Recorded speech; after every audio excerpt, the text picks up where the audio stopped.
Assalamualaikum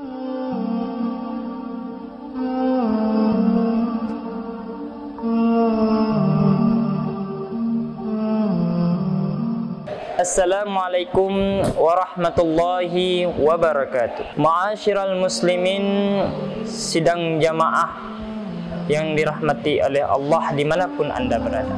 Dalam kehidupan sehari-hari kita, banyak hal yang harus kita perhatikan, terutama sekali hal-hal yang menyangkut dalam kehidupan agama kita. Memang mata bukanlah hal yang terpenting mungkin bagi kita, tetapi dengan mata tersebut bisa membawa kita kepada jalan yang salah bila kita tidak bisa memelihara dan menjaganya. Barang siapa yang tidak bisa menguasai matanya, maka hatinya tersebut tidak akan berharga. Di saat mata melihat sesuatu yang salah, hati pula akan merespon yang salah. Bila mata melihat sesuatu yang baik, hati pula akan merespon yang baik. Oleh karena tersebut, mata harus benar-benar kita pelihara, harus benar-benar kita jaga. Pergunakanlah kepada yang baik. Hati adalah punca dari segala masalah.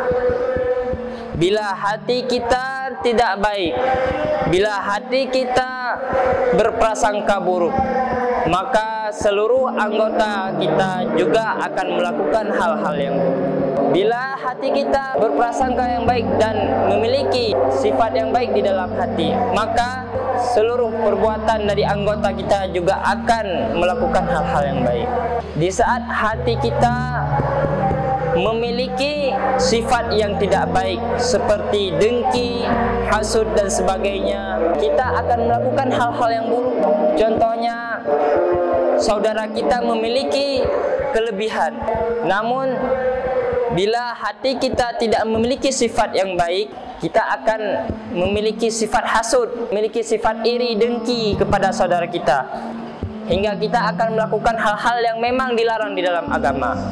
Namun di saat hati menjadi pedoman bagi anggota-anggota kita, maka anggota daripada tubuh kita adalah cabang daripada permasalahan. Karena di saat hati merespon sesuatu yang tidak baik, anggota akan melakukan hal-hal yang tidak baik.